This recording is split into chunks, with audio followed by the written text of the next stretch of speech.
त्रिलोक कुमार जी राजस्थान से। राधे राधे महाराज जी।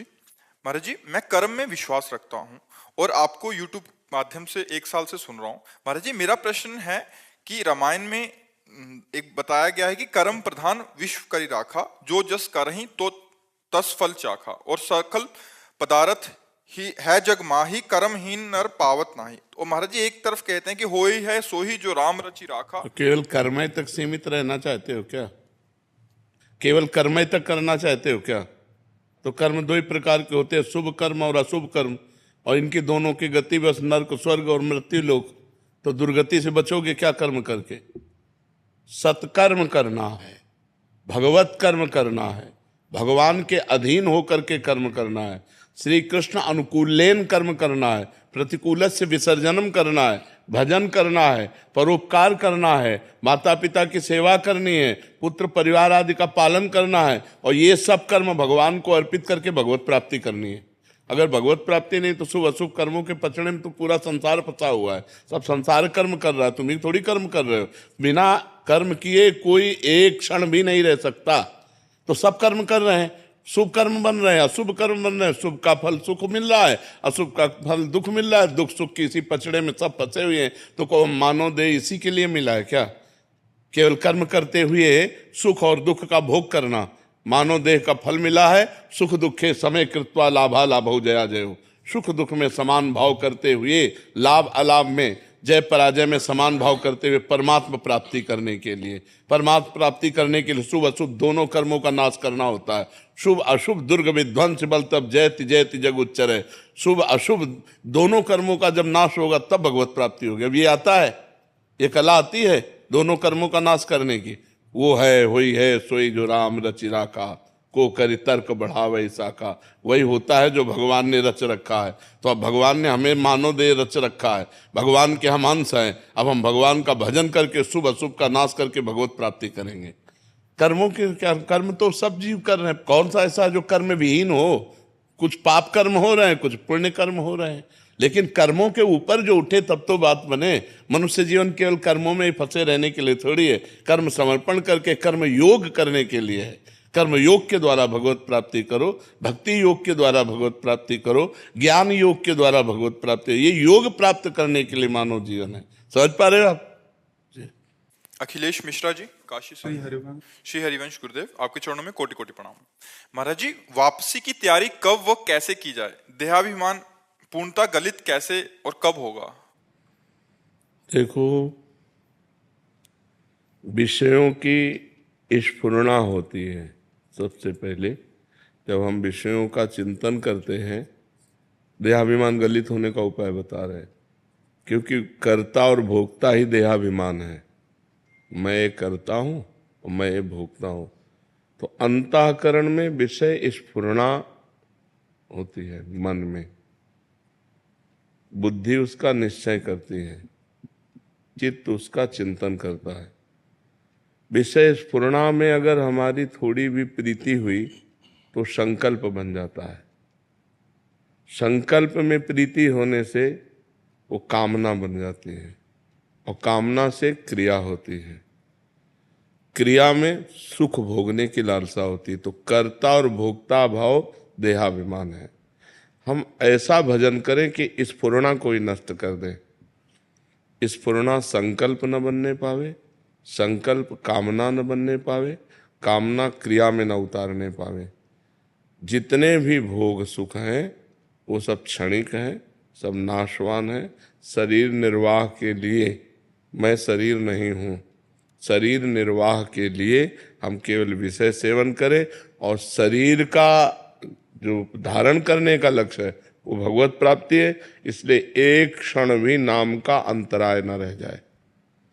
हर क्षण नाम चलता रहे, जिससे स्फुरना ही न बने, संकल्प ही न बने, कामना ही न बने, क्रिया ही न बने। तो हमारी सुख भोगने की लालसा और कर्ता भाव, मैं ये करता हूं, मैं ये क्रिया की और उससे ये सुख भोगा, ये दोनों भाव जितने क्षीण होते जाएंगे उतना अभिमान गलित होता जाएगा। निरंतर नाम, खूब डट के भजन, और आहार उतना ही जितने से हमारी शरीर प्रक्रिया चल जाए। आहार का साधना में बहुत बड़ा रोल है। अगर हम बाजारी आहार ज़्यादा पाएंगे तो रजोगुण और तमोगुण रहेगा, सतोगुण नहीं रहेगा। अगर हम सात्विक आहार पाएंगे तो रजोगुण तमोगुण का नाश हो जाएगा और सात्विक प्रवृत्ति भजन में रहेगी। और जितना भजन में सात्विक प्रवृत्ति रहेगी उतने देहाभिमान गलित होता जाएगा। असत आचरणों से देहाभिमान पुष्ट होता है, सद आचरणों से देहाभिमान गलित होता है। जितना मन मलिन होता है उतना देहाभिमान पुष्ट होता है, जितना मन निर्मल होता है उतना देहाभिमान गलित होता है। जितना संसारी पुरुषों का संग करते हैं देहाभिमान पुष्ट होता है, जितना संत पुरुषों का संग करते हैं देहाभिमान गलित होता है। ये हमें सावधानियां रखनी है और हमें ऐसे चलना है। नाम एक तार चलाना है, स्फुरना ही ना होने पावे मन में विषय की, कामना की, क्रिया की स्फुरना ही ना होने पाए। और क्रिया करना ही है हमको। जैसे आप ऑफिसर हो तो अपने डिपार्टमेंट में आपको कार्य करना है, तो सब में भगवत स्वरूप देखते हुए अपने कर्तव्य के अनुसार व्यवहार करते हुए बिल्कुल निरपेक्ष रहते हुए, करते हुए भी नहीं कर रहे हैं, नहीं करते हुए भी कर रहे हैं। इस स्थिति में जब तक हम नहीं आएंगे तब तक देहाभिमान गलित नहीं होगा। नाम खूब जप करो, पवित्र आहार अल्पाहार करो और इतना भजन करो कि स्फुरना ही किसी कामना की न होने पावे। और अपने कर्तव्य का ज्ञान रखो कि हमारा जो पद है उसके अनुसार हमें समाज में क्या व्यवहार करना है, उसमें अपराध न बनने पावे। तो इसी से भगवत कृपा से देहाभिमान गलित होकर यंत्रवत क्रियाएं हो रही, कर्ता आप नहीं है। जैसे इनके शरीर की क्रियाएं हो रही आप कर्ता अपने को नहीं मानते, ऐसे इस शरीर की क्रियाएं हो रही तो आप अपने को कर्ता नहीं मानते। जैसे इनके पाप पुण्य के आप अधिकारी नहीं हैं, ऐसे जो अकर्ता पुरुष है, जो समदर्शी पुरुष है, वो अपने शरीर के पाप पुण्य का अधिकारी नहीं होता, वो मुक्त हो जाता है। जिसका देहाभिमान गलित हो गया उसके द्वारा पूरे संसार की हत्या हो जाए तो पाप नहीं लगेगा, पूरे संसार का भंडारा हो जाए तो कोई पुण्य नहीं लगेगा। देहाभिमान रहित महापुरुष के द्वारा जो सत्क्रिया होती है वो यंत्रवत भगवान के द्वारा होती है, तो वो भगवत स्वरूप हो जाता है जिसका देहाभिमान गलित हो जाता है। तो उसके लिए प्रक्रिया ये कि खूब नाम जप करो और सावधानी ये रहे कि विषय स्फुरना न होने पाए। स्फुरना हो जाए तो संकल्प ना बनने पावे, संकल्प बन जाए तो क्रिया न बनने पावे, और क्रिया हो तो सावधान हो जाए। अब वो फंसा लेगी क्रिया, क्रिया में उतर गया तो फिर कर्ता भाव से फंसा लेगा, और जहाँ कर्ता भाव है तो भोक्ता भाव अपने आप उसे भोगना पड़ेगा। अवश्य में वो भोक्तव्यम कृतम कर्म शुभाशुभम, शुभ अशुभ कर्म का कर्ता फल को जरूर भोगेगा, उसका सुख दुख फल भोगेगा। अहंकार विमूढ़ आत्मा, मूढ़ता में अहंकार होता है, ज्ञान में अहंकार नहीं होता है। तो ये ज्ञान रखो, हर समय सावधान रहो, खूब नाम जप, बस खास बात नाम जप है। जितना नाम जप करोगे उतने ज्ञान विज्ञान प्रकट होता चला जाएगा, अहंकार गलित होता चला जाएगा। समझ पा रहे आप? मोहन गुप्ता जी सूरत से। श्री हरिवंश महाराज जी हम शास्त्रों के वचनों को श्रद्धा से सुनते हैं। श्री नाम की महिमा, प्रसाद की महिमा, धाम, हरि कथा, साधकों के जीवन में जो भी शुद्ध भक्ति के अनुरूप होता है उसे करने का प्रयास भी करते हैं। पर महाराज जी फिर भी ये अनुभव होता है कि मन अभी शुद्ध नहीं है, मन एकाग्र नहीं है, भीतर से तल्लीनता नहीं हो रही, कामना अनर्थ की निवृत्ति नहीं हो रही। महाराज जी ऐसा अंदर से बना रहता है। महाराज जी ऐसी अवस्था में भजन की कमी है, सुनने मात्र से काम नहीं चलता। हम ज्यादा पढ़ने और सुनने में समय नहीं लगाया, करने में लगाया है। अगर हमने किसी बात को पढ़ा एक लाइन तो वही ग्रंथ बंद कर दिया और उसका 100 बार चिंतन किया और उसको अपने जीवन में उतारने की कोशिश की। तो बहुत नायम आत्मा प्रवचने न लभ्या न मेधया न बहुना सुरतेन, ये आत्मबोध न तो बहुत प्रवचन करने वाले को मिलता है, न बहुत प्रवचन सुनने वाले को मिलता है, न बहुत बुद्धिमान को मिलता है। जो वर्ण कर लेता है उसको मिलता है। आचरण में उतारो, खूब नाम जप करो, अभी सब संशय खत्म हो जाएगा, मन निर्मल हो जाएगा। रात दिन नाम का चिंतन करते हुए नाम जप करो, नाम का चिंतन करते हुए नाम जप। जैसे आप मान लो महामंत्र जपते हैं तो पूरी लाइन आपके महामंत्र की दिमाग में लिखी होनी चाहिए, उसी को सुनो, उसी को बोलो। मान लो दिमाग में एकदम चल रहा है हरे कृष्ण कृष्ण कृष्ण हरे हरे राम राम राम। हरे कृष्ण हरे, रोना आने लगेगा। आप देखो चिंतन करते हुए जप करो तो अभी हृदय इतना निर्मल होने लगेगा कि अश्रु प्रवाह आने लगेगा नाम जप में। अब वो चल रहा है माला अंगुली में, जबान में नाम और मन संसार में, तो कनेक्शन सही नहीं है। जब तीनों का कनेक्शन एक बैठ जाएगा, मन, जिह्वा और माला, तब आनंद आने लगेगा। खूब जप करो, 1 मिनट भी खाली मत रहो। पता नहीं कौन सा मिनट हमारी जिंदगी का आखिरी मिनट हो और उस समय हम कुछ और चिंतन कर रहे हो। इसलिए हमें सावधानी पूर्वक भजन में लगना चाहिए। जब भजन में लगोगे तो संशय, मलिनता ये सब नष्ट हो जाएगा, अपने आप हृदय में आनंद का अनुभव होने लगेगा। महाराज जी जैसे गुरुजन आज्ञा करते हैं कि 11 माला करो, 16 माला करो, 32, ये 64। केवल लगाने के लिए है। ये केवल प्रारंभिक साधक को लगाने के लिए है कि अब एकदम नहीं जप रहा तो दीक्षा दी गई, कहा गया 11 माला तो आपको जपना ही है, कि चाहे जितना आप बिजी हो आप 11 माला कीजिए। लेकिन ये हद नहीं है भजन की, ये भजन की हद नहीं है। भजन तो बेहद है, जो हद बेहद है उसकी कोई गणना नहीं है। भगवान की प्राप्ति के लिए कोई गणना नहीं कि भगवान 11 माला में मिलेंगे कि 21 माला में मिलेंगे।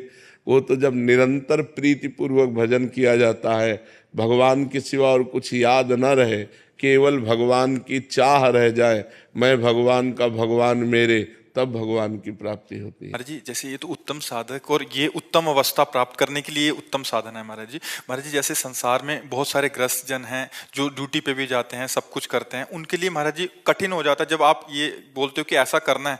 तो महाराज जी जो नाम जप की संख्या होती है वो भी छोड़ देते हैं। अब हमारे साथ महाराज जी मिलते रहते हैं तो कहते हैं कि उसको छोड़ देते हैं, फिर उसमें करने लग जाते हैं। कुछ समय में ही मन 1-2 दिन तो ठीक चलता है, तीसरे दिन फिर वहीं पटक देता है, फिर वो संख्या भी जाती है और मतलब जो नाम का जो एक अभ्यास वो भी चला जाता है। तो महाराज हाँ, हमने ये कहा है कि 11 माला जो संख्या है वो तो जैसे अब आप 1 माला लिखित किए तो 10 माला ऐसे करो।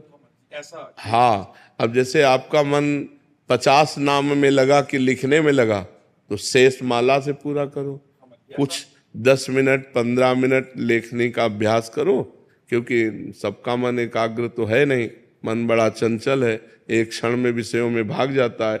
यदि हम एकाग्रता पूर्वक 10 मिनट अभ्यास करें और शेष अपनी संख्या पूरी करें और रोज बढ़ाते चले जाएं, मान लो क्रम से महीना 15 दिन 10 मिनट चले, फिर हम 15 मिनट चलने लगे, फिर 20 मिनट चलने लगे, पर हमारी संख्या पूरी 11 की होनी चाहिए। कि महाराज जी कोई 6 महीने से जुड़ा है, कोई साल से जुड़ा है, तो सिद्धावस्था वाली बात करने लग जाते हैं कि अभी वो भी जाता है, कुछ दिन बाद वो कहते हैं कि बाबा नाम भी छूट गया। हाँ, नहीं नहीं, नियम तो पूरा ही करना चाहिए, शेष समय में ये कर लेना चाहिए। जैसे 1 माला ध्यान पूर्वक कर लिया और 10 माला गणना पूर्वक कर लिया तो गुरु आज्ञा का पालन हो गया।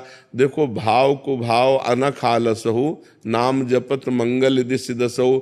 ध्यान नहीं लग रहा, भाव नहीं बन रहा, श्रद्धा भी नहीं, आनंद भी नहीं, पर हम मंत्र जप रहे तो उसका फल तो मिलेगा ही।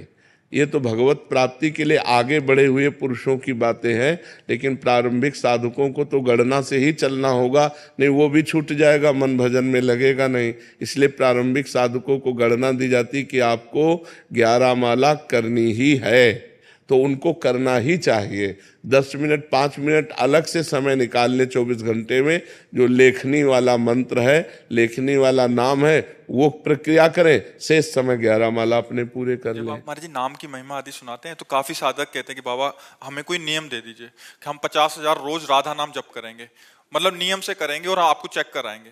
तो वो 50,000 कुछ दिन करते हैं, कभी कभी फिर आपका वैसा वाला एकदम उच्चतम अवस्था वाला प्रवचन होता है कि वास्तविकता में वहीं पहुंचना है, इसी से पहुंचेंगे। अभी 6 महीने हुए हैं तो महाराज जी वो 50,000 भी छोड़ दिए, नहीं, धीरे-धीरे करने अब लगे, 2 उनको दिन क्या करना। करना चाहिए, 50,000 तो नियम वाला करना चाहिए और 5 मिनट 10 मिनट ये करना चाहिए, इसका अभ्यास करना चाहिए। कोई भी अभ्यास करने के लिए अपने नियम को नहीं छोड़ना चाहिए। नियम के अलावा हमारा और समय 10 मिनट जाए तो हम वो अभ्यास में करें, ऐसा करना चाहिए। सिद्धि काबरा जी पूना से। राधे राधे। राधे राधे गुरुदेव। गुरुदेव आपके चरणों में कोटि कोटि प्रणाम। गुरुदेव भगवान से जुड़ने के लिए सबसे अच्छा तरीका क्या है महाराज जी? भगवान की शरण में हो जाना, अंदर से भगवान की शरण में हो जाना। जब हम मूर्छित होते हैं तब हम कुछ नहीं कर सकते, जब हम भारी विपत्ति में बुद्धि चकरा जाती तब कुछ नहीं कर सकते, कई ऐसी दुख की परिस्थितियां आती हैं जिसमें हम कुछ नहीं कर सकते, उस समय आश्रय काम करता है, भगवद आश्रय। और भगवद आश्रय को तत्काल भगवान स्वीकार करते हैं। जैसे सुग्रीव जी और बाली जी परस्पर वैर करते थे, तो बाली जी सुग्रीव जी को मारते थे और यहाँ तक कि जान से मारने का उपाय किया, तो भाग करके एकांत में ऐसे रह रहे थे जहाँ श्रापवश वो नहीं जा सकते थे। बिल्कुल ध्यानपूर्वक सुनना। तो दूर से देखा दो राजकुमार आ रहे हैं, तो उसको संशय हुआ सुग्रीव को कि बाली तो ऋषि के श्रापवश यहाँ नहीं आ सकते, हो सकता है इन राजकुमारों को भेजा हो। तो हनुमान जी महाराज को भेजा। हनुमान जी महाराज जी ब्राह्मण के रूप में गए और जब भगवान से परिचय पूछा, आप कौन हैं? तो उनका, हम दशरथ पुत्र राम लक्ष्मण हैं, हमारी पत्नी को कोई अपहरण करके ले गया है, उसकी हम खोज कर रहे हैं। तो हनुमान जी महाराज चरणों में गिरे, अपने प्रभु को पहचान करके और अपने कांधे पे बैठाल करके लाए। तो सुग्रीव दूर से ही देख के समझ गए कि मित्र पक्ष है, क्योंकि कांधे पे बैठाल के ला रहे हैं। अब सुग्रीव जी ने आज तक कोई भगवान की प्राप्ति का साधन नहीं किया था।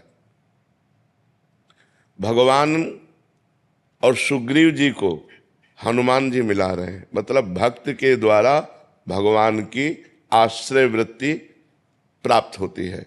सुग्रीव जी को विश्वास दिलाने के लिए भगवान ने अग्नि को साक्षी किया और कहा, हम आज से आपको सखा भाव से स्वीकार करते हैं, अर्थात आप हमारे मित्र हैं।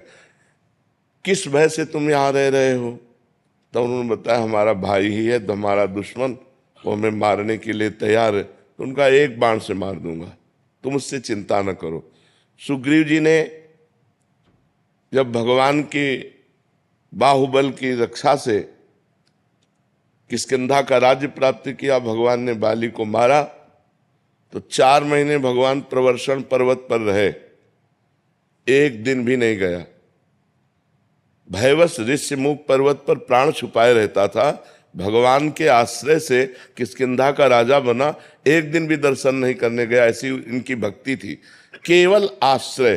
तो जब बाली को भगवान ने मारा तो बाली ने पूछा, मैं बैरी सुग्रीव प्यारा, कारण कवन नाथ में मारा, मैं आपका दुश्मन हो गया और सुग्रीव आपका प्रिय हो गया, ऐसा क्या? हम दोनों भाई हैं, जानते हम कितने भजनानंदी हैं, हमने कोई साधन भजन नहीं किया, इसने कोई साधन भजन नहीं किया, आपने मुझे क्यों मारा, इसका पक्ष क्यों लिया? तो भगवान ने कहा, ये मेरा शरणागत है, शरणागत का मित्र मेरा मित्र होता है, शरणागत का शत्रु मेरा शत्रु होता है, ये मेरा प्रण है। तो आश्रय मात्र से भगवत प्रीता प्राप्त होती है। अन्य साधन फिर धीरे धीरे हम करते रहें, लेकिन हृदय से जब हम भगवान को अपना मानने लगते हैं, हे भगवान मैं आपका और आप मेरे, भगवान मेरे मैं भगवान का, मैं किसी का नहीं, भगवान का, सिर्फ इतनी बात हृदय में आ जाए तो सहज में भगवत प्राप्ति हो जाए, सहज में भगवत। पर ये आना बड़ा कठिन है, क्योंकि जब तक सबकी ममता ताग बटोरी, मम पद मन ही बांध बर डोरी, तब तक बात नहीं बनेगी। सबसे प्यार समेटकर एकमात्र भगवान के चरणों में जब तक अर्पित नहीं किया जाता, तब तक आश्रय पुष्ट नहीं होता। जननी जनक बंधु सुतदारा, तन धन धाम सुहृद परिवारा, सबकी ममता ताग बटोरी, मम पद मन ही बांध बर डोरी। भगवान कह रहे हैं, सबका प्यार, सबकी ममता को समेटकर जो मेरे चरणों में समर्पित कर देता है, वो मेरा आश्रित हो जाता है, और मेरे आश्रित को त्रिभुवन में कभी कोई बाल बांका नहीं कर सकता। फिर उसके हृदय में भगवान की भक्ति के प्रभाव से शुद्ध ज्ञान प्रकट होता है, मायामल का नाश हो जाता है, वो मुक्त हो जाता है, भगवान के प्रेम को प्राप्त हो जाता है। शुभ्रा सोनी जी भोपाल से। श्री हरिवंश महाराज जी, संतोष और संयम की रेखा क्या है? अपने जीवन में संतोष और संयम कहां तक रखना चाहिए? संतोष रखने की चीज नहीं होती, वो एक स्थिति होती है। जब आवे संतोष धन, सब धन धूर समान, गोधन गजधन बाजधन और रतन धन खान, जब आवे संतोष धन, सब धन धूर समान। यथा लाभ संतोष सदा, काहू सो कछु न चाहोगो, कभी किसी से चाह उत्पन्न ना हो, ये संतोष की रेखा है। जैसी परिस्थिति में हो उसी में मैं राजी हूं। जोई जोई प्यारो करे सोई मोहि भावे। जैसे मुझे भगवान रख रहे हैं उतने में मैं संतुष्ट हूं। मैं किसी व्यक्ति के आगे चाह नहीं पैदा कर सकता। इसका नाम संतोष है। और संयम, धर्म विरुद्ध भोग नहीं भोग सकता चाहे मर जाऊं। जैसे श्री सदन कसाई जी जगन्नाथ जी की यात्रा को जा रहे थे, बहुत ही महान पुरुष, पर वो कसाई कुल में जन्म हुआ था। इनका स्वरूप था ये पशुओं का मांस ला के बेचते और धर्म पूर्वक चलते हो, भगवान का नाम जप करते, बड़े महान भक्त थे। देखो इनके धर्म की परीक्षा हुई। ये जगन्नाथपुरी जा रहे थे दर्शन करने, तो रास्ते में भिक्षावृत्ति से, भगवान के भक्त थे, तो एक घर में आवाज लगाई भिक्षाम दे। तो एक नौवधू निकली। और ये ब्रह्मचर्य का एक तेज होता है, भागवतिक भजन करने वालों में एक प्रकाश होता है जो सबको प्यारा लगता है। ऐसा लगता है ये हमसे बात कर ले, ये हमारी तरफ देख ले और ये हमारे बहुत प्रिय है, ऐसा सबको लगता है। जो सच्चे भजन मार्ग के पथिक होते हैं वो अपने लगते हैं। ऐसा लगता है कि काश मैं इनके संग में रह पाता। ऐसा उस नौवधू ने जे भी देखा वो लुट गई। उसने कहा यहीं पा लीजिए। अब संत सरल चित जगत हित, वो बैठ गए। संध्या का समय था, प्रसाद तो आए, भगवान की इच्छा। संतों में तो रहता ना भगवान की इच्छा, जैसे महलों में रखे चाहे झोपड़ी में बास दे। उस स्त्री ने हाथ जोड़ा और कहा महाराज जी अगर रात्रि यहीं शयन कर लो और सुबह आप, तो बड़ी श्रद्धा देखी तो ठीक है। अब रात्रि में जब शयन की स्थिति में, तब वो आकर अपनी काम वेदना प्रकट की। तो उनका देवी आपके पति हैं, आप ऐसी चेष्टा करते हैं। उसका उल्टा दिमाग चला कि मानो ये कह रहे हैं आपके पति, अगर पति ना होते तो उसने अपने पति की हत्या कर दी सोते हुए। फिर आई और कहा अब स्वीकार करो पति को मैं, उनका दुष्ट, तो उन्होंने कहा अगर मैंने हल्ला मचा दिया तो तुम्हारी अभी दुर्गति हो जाएगी। ये संयम की परीक्षा। तो उन्होंने कहा नहीं, मैं धर्म विरुद्ध आचरण नहीं कर सकता, मृत्यु को स्वीकार कर सकता हूं। उसने हल्ला मचा दिया, लोग एकत्रित। तो क्या हुआ, ये हमसे गलत करना चाहता था, हमारे पति ने रोका, पति को मार डाला और फिर गलत करना चाहता तो मैं हल्ला मचा दिया। अब वो सदन जी जय जगन्नाथ जय जगन्नाथ, भगवान आप देख रहे हो। लोगों ने मारा पीटा, बंदी बना लिया, राजा के पास ले गए। राजा ने जब ऐसी बात सुनी दोनों हाथ कटवा दिए यहां से, और देखा कि भक्त है तो दोनों हाथ कटवाकर फांसी तो नहीं दी पर छोड़ दिया। एक भी अपराध नहीं है इसमें। लेकिन पूर्व में जिस कर्म से कसाई बने आके, तो कोई ना कोई पाप कर्म रहा ना, तो वही हाथ कटवा ले गए। पाप यहां बिल्कुल नहीं है, पाप पूर्व का है। और यहां संयम की परीक्षा में पास हुए, लेकिन पूर्व का पाप कर्म उनके हाथ कटवा दिए।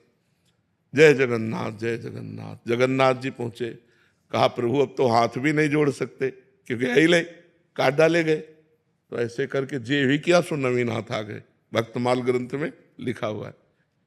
तो संयम इतना कि चाहे मृत्यु का अवसर आ जाए पर हम अपने धर्म से विमुख ना हो। संतोष इतना, कैसी भी परिस्थितियों में किसी से हाथ ना पसारे। मंगबो भलो न बापसो, जो प्रभु राखे टेक। देनहार कोई और है, देत रहते दिन रैन। लोग भरम मोपय करे, तासो नीचे नैन। एक बार रहीमदास जी स्वर्ण बांट रहे थे, रत्न बांट रहे थे, बड़े धनी थे, तो ऐसे बांट रहे थे। तो लोगों ने पूछा कि आप नेत्र नीचे करके क्यों बांट रहे हैं? बोले देनहार कोई और है, वो देत रहते दिन रहन। लोग भरम मोपय करे कि रहीम बांट रहे हैं, इसलिए तासो नीचे नैन, इसलिए मेरे नेत्र नीचे हैं। तो संयम इतना कि किसी भी परिस्थिति में हमें धर्म विरुद्ध नहीं जाना, तो संयम संतोष हमारा सफल माना जाएगा। संदेश जी पंजाब से। राधे राधे महाराज जी। महाराज जी आपके चरणों में कोटि कोटि प्रणाम। महाराज जी चिंतन को अड़िग प्रभु से जोड़ने के लिए क्या करना चाहिए, या सिर्फ ये कृपा से ही संभव है? नहीं, इसके लिए सात्विक आहार, सात्विक दर्शन, सात्विक भाषण, सात्विक श्रवण, ये अनिवार्य है। जैसे हमारा भोजन है वो सात्विक होना चाहिए, तनिक भी अपवित्रता नहीं होनी चाहिए, तब हमारा चिंतन भगवान से जुड़ेगा। पेय पदार्थ सात्विक होना चाहिए। हमारा दर्शन जैसे मोबाइल में है या बाहर है, सात्विक होना चाहिए। अगर हम गंदा दर्शन करते हैं मोबाइल में या बाहर गंदा भाव रखते हैं, फिर भजन नहीं होने वाला। हमारा खान पान सही होना चाहिए, हमारा देखना सही होना चाहिए, हमारा सुनना सही होना चाहिए, हमारा बोलना सही होना चाहिए। इनका भजन में बहुत योगदान है। देखो, हम पर कृपा तो हो चुकी है, अगर कृपा न होती तो मनुष्य शरीर न मिलता, मनुष्य शरीर मिलकर के हमको साधु संग न मिलता। अब मोहि भाव भरोस हनुमंता, बिनु हरि कृपा मिले नहीं संता। तो संतों के संग में बैठे तो इसका मतलब आप कृपा पात्र तो भगवान के हो। अब आपको प्रयास करना पड़ेगा कि आपका खान पान जो भी है वो बहुत पवित्र होना चाहिए, भगवान को अर्पित किया हुआ पवित्र भोजन, पवित्र विचार, पवित्र दर्शन, और कोशिश करें पवित्र लोगों का संग। अब जैसे गंदे विचार वाले लोग हैं, गंदे आचरण करते हैं, उनका संग करेंगे तो उनके जो परमाणु हैं वो हमको बलात् गंदगी की सोचने के लिए विवश करेंगे। गंदी क्रियाओं का हमारे अंदर चिंतन होने लगेगा, गंदी बातें हमें अच्छी लगने लगेंगी। कुसंग और सत्संग अपना प्रभाव रखता है, कुसंग अपना प्रभाव रखता है, सत्संग अपना प्रभाव रखता है। तो हमें सत्संग करना है, सही बातें बोलना है, सही बातें सुनना है, सही बातें देखना है, पवित्र भोजन पाना है और प्रयास करना है कि भगवान का बार बार नाम जप हो। फिर आप देखो आपकी उन्नति हो जाएगी अध्यात्म में।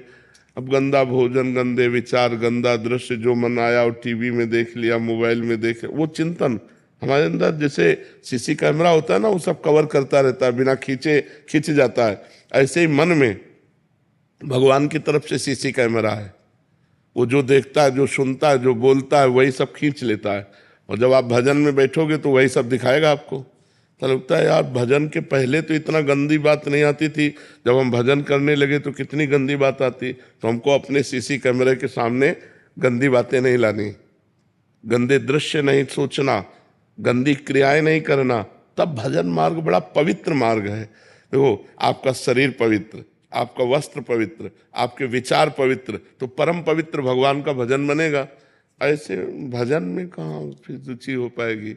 पापवंत कर सहज स्वभाव, भजन मूर्ति भाव न काऊ। मनुष्य जीवन मिला है ऊंचाई पर चढ़ने के लिए, क्योंकि 83,99,999 योनियों में सबसे ऊंचाई पर है, टॉप पे ये मनुष्य देह।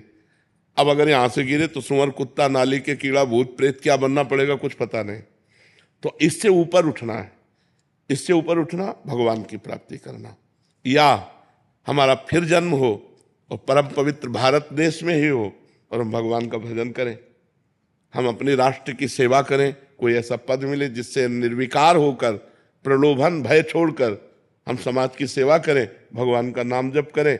अब इससे नीचे न गिरे, सुअर कुत्ता न बने, नाली के कीड़ा न बनना पड़े, हमको ऐसे योनियों में न जाना पड़े। इसलिए नाम जप अनिवार्य है, इसलिए परोपकार अनिवार्य है। और ये नाम जप परोपकार तभी हो सकता है जब आपकी बुद्धि शुद्ध होगी।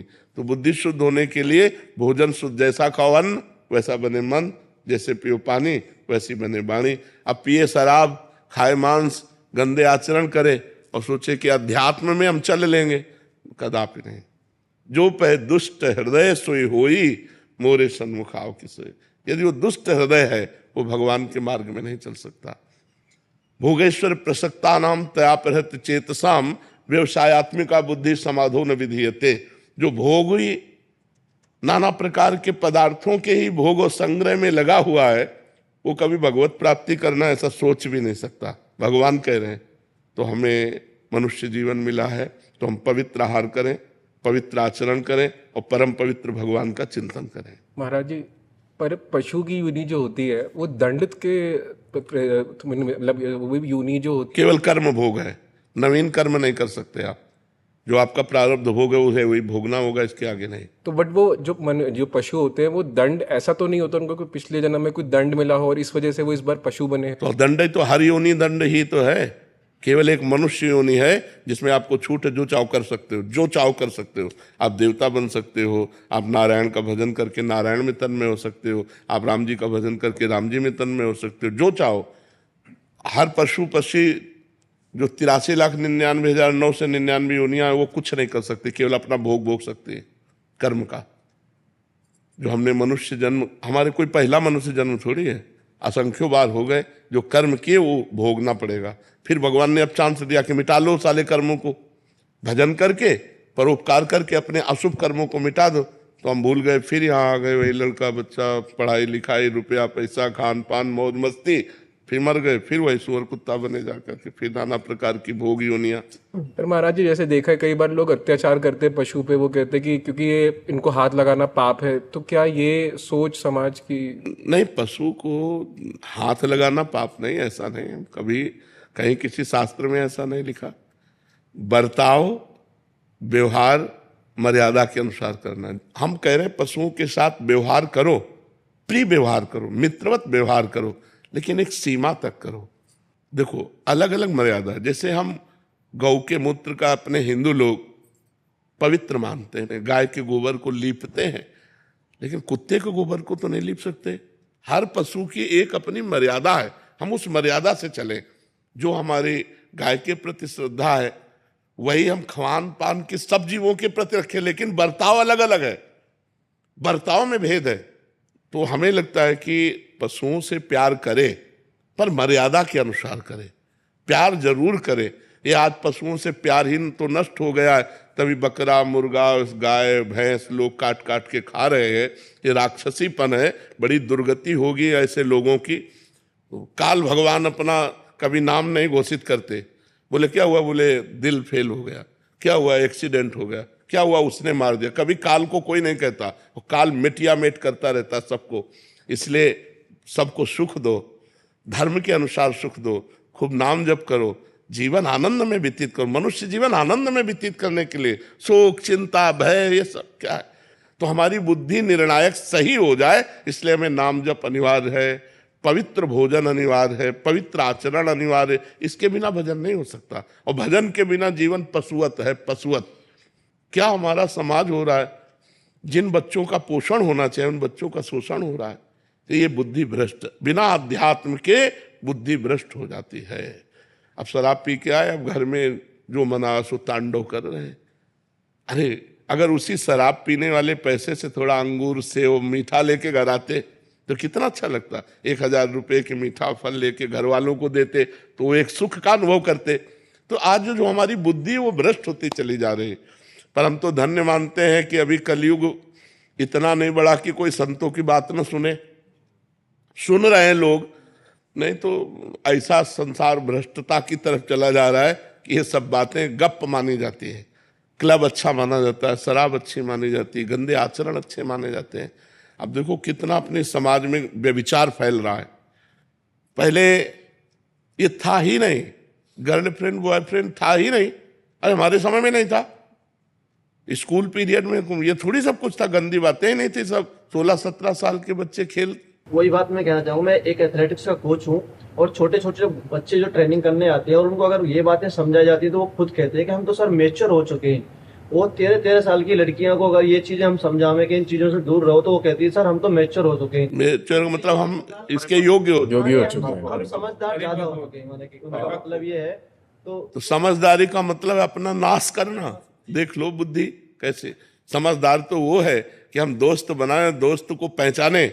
दोस्त कौन है? जो हमारे जीवन को उन्नति की तरफ पहुंचाए, जो हमारे जीवन को पतन की तरफ ले जाए, उसे दोस्त नहीं कहते। सुपथ मार्ग में चलाने वाला, कुपंथ से हटाकर जो उन्नति की तरफ बढ़ाए, उसे दोस्त कहते। कुपथ निवारी सुपंथ चलावा। और यहाँ कुमार्ग हमारे दोस्त हो तो ये खाओ नहीं, हमारी तुम्हारी दोस्ती नहीं। हाँ, सूर्य चौहान जी छत्तीसगढ़ से। महाराज जी आपके चरणों में कोटि कोटि प्रणाम। महाराज जी किसी संत महापुरुष, ज्ञान विज्ञान भगवत धर्म शास्त्र, किसी भावना अथवा किसी प्रेरणा से भगवत प्राप्ति के इस मार्ग में चलने वाले साधक अथवा गृहस्थी उस परम अवस्था को उपलब्ध ना हो सके, तब ऐसी स्थिति में उस साधक अथवा गृहस्थी के लिए कैसी दुर्गति हितकर होगा? वो अगर सतमार्ग में चलने का प्रयास किया है, असत मार्ग का त्याग किया है और भगवान की आराधना की है तो वो नष्ट नहीं होगा। उसका अगला जन्म होगा श्रीवान अर्थात धनवान और पवित्र भगवत भक्तों के बीच में, और जहाँ से साधना उसकी रुकी हुई है वहाँ से उत्थापन करने के लिए साधना का किसी महात्मा का संग मिलेगा और फिर वो चल पड़ेगा भगवत भजन के मार्ग में। उसका ऐसा पवित्र कुल में जन्म होगा, ऐसा पवित्र वातावरण मिलेगा कि जो इस जन्म में नहीं कर पाया वो अगले जन्म में कर लेगा। भगवान के मार्ग में चलने वाले को कभी हानि नहीं होती। अगर वो भगवत प्राप्ति नहीं कर सका तो उसका अगला जन्म बड़ा प्रशंसनीय कुल में जन्म होगा, प्रशंसनीय वातावरण होगा भक्ति के अनुकूल। और जिन जिन भोगों की लालसा से उसने भक्ति में विक्षेप अपने सहा, वो भोगों की बाहुल्यता होगी और उन भोगों में वो वैराग्य करके संत समागम के द्वारा अगले जन्म में निश्चित भगवत प्राप्ति कर लेगा। उसका कभी ऐसा नहीं हो सकता कि दुर्गति हो। अगर उससे अपराध भी बने तो भी उसकी दुर्गति नहीं होगी, क्योंकि उस सतमार्ग का पथिक रहा है। जैसे सरकारी आदमी से कोई अपराध बन जाए, उसको ऐसे जन साधारण की तरह ट्रीटमेंट नहीं किया जाता। ऐसे वो सरकारी आदमी है, भगवान का जन है, वो भगवत प्राप्ति नहीं कर पाया किसी वासना के कारण, किसी विक्षेप के कारण, तो वही वासना उसको आगे बहुतायत में मिलेगी और वो भगवत प्राप्त होगा। जैसे कोल्य जी और अल्ल जी नाम के दो भाई थे। उनमें एक बड़े भाई तो बड़े धर्मात्मा थे और जो छोटे भाई थे वो बड़े विषयी थे। उनका राजा के पुत्र के साथ मित्रता हुई तो राज परिवार में वो बैठते उठते खाते, उनका सारा खान पान बिल्कुल राजा के पुत्र वाला, वो जो ऐसे मांस भक्षण करता, शराब पीता, वैसे सब पूरा। और एक था सात्विक वृत्ति से रहना और निरंतर भजन करना। पर वो जो छोटा भाई था वो बड़े भाई के प्रति श्रद्धा विशेष रखता था कि मैं तो नीच हूं, मेरे भैया बहुत अच्छे महात्मा हैं। और वो विरक्त होकर भ्रमण करते हुए एक दिन आए तो प्रणाम किया तो उसकी दशा देखी। उनका तुम मेरे भाई हो, चलो आज चलते हैं द्वारिकाधीश के दर्शन करने। ये सत्य घटना। वो द्वारिकाधीश के दर्शन करने गए तो उन्होंने स्तोत्र सुनाया। बड़े भाई जो भजनानंदी थे, छोटे भाई से कहा तुम भी सुनाओ। तो सकुचा गए कि हम क्या सुनाए, हम तो विषयी जीव हैं। पर एक पद ब्रज लीला का याद था उनको कहीं से, तो उन्होंने ठाकुर जी को, द्वारिकाधीश को ब्रज लीला का पद सुना। जे ही पद सुनाया तो ठाकुर जी बोले वाह वाह वाह, आवाज आई।